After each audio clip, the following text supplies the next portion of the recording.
Early tomorrow morning, President Trump and the First Lady will depart the White House and the nation's capital for the final time, heading to Mar-a-Lago in Florida. The handover from one first family to another is always a time-intensive affair, and this year it's vastly more complicated due to the pandemic. Kenneth Moton has that story. It happens every 4 years. Carry on. What's next? If the occupants are lucky, every 8. That White House handover from one president to the next. Bye. Thank you. But the transition from Trump to Biden, anything but peaceful or traditional. I'll lay out my first step. Hard feelings mixed with a raging pandemic have teams preparing for a changeover like no other. Mostly now with this COVID situation, that adds another layer of responsibility that they have to really do a deep clean. Anita McBride was First Lady Laura Bush's chief of staff, but she's experienced presidential transitions up close back to the Reagan administration. What is that energy like for this period of transition? The best way to sort of describe it is that transition of the House is an organized chaos. Every single person on the team, on the White House residence team, will have a role and a job and a responsibility. The moving trucks already on site, boxes packed. Normally, dozens of White House staffers, including butlers, ushers, and maintenance crews, are responsible for deep cleaning the 132-room mansion, with only 5 to 6 hours to do it. All the items of the outgoing president will be boxed up, will be loaded up. Hopefully, some things have already left, but clothes taken out of closets. The closets are cleaned, the beds are stripped, mattresses are removed, new mattresses come in, and then beds are made. And bathrooms are ready. This time, because of the coronavirus, cleaning reinforcements are being called in. A Virginia contractor has been awarded the job of deep cleaning the White House. Nashville-based restoration company ServPro has cleaned tens of thousands of facilities across the country. When you look at the tight quarters of the executive mansion, what goes into a deep cleaning?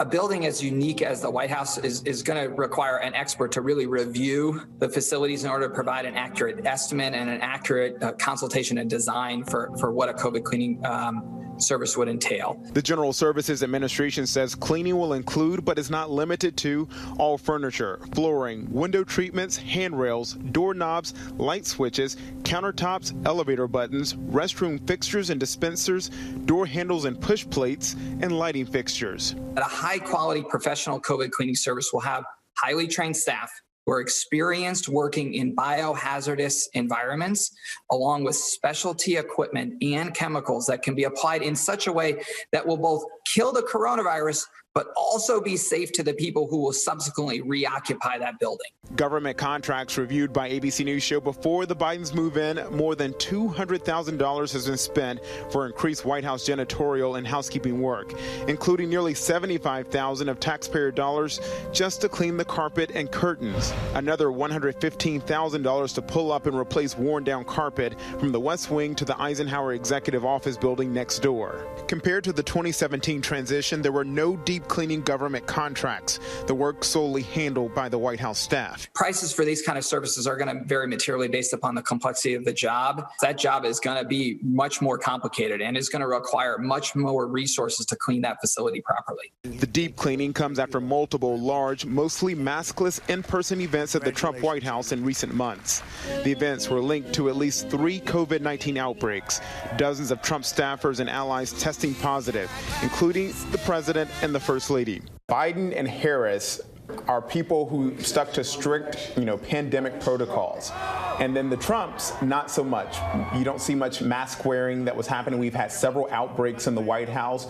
So we're seeing 2 different types of administrations here when it comes to how they're handling the pandemic. And that's going to play out at this new White House. Are they going to stagger the numbers of staff that actually work in the complex as opposed to work remotely?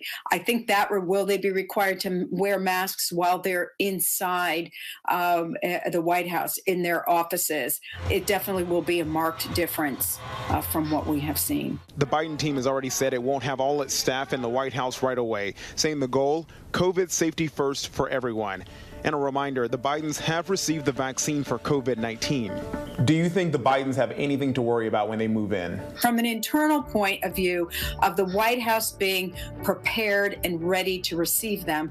I am not worried about that. I think everything will be put in place to make sure it's as safe as it can possibly be. As the Biden administration works to kick off a fresh and clean start. Kenneth Moton, ABC News, Washington. Our thanks to Kenneth for that. Hi, everyone. George Stephanopoulos here. Thanks for checking out the ABC News YouTube channel. If you'd like to get more videos, show highlights, and watch live event coverage, click on the right over here to subscribe to our channel. And don't forget to download the ABC News app for breaking news alerts. Thanks for watching.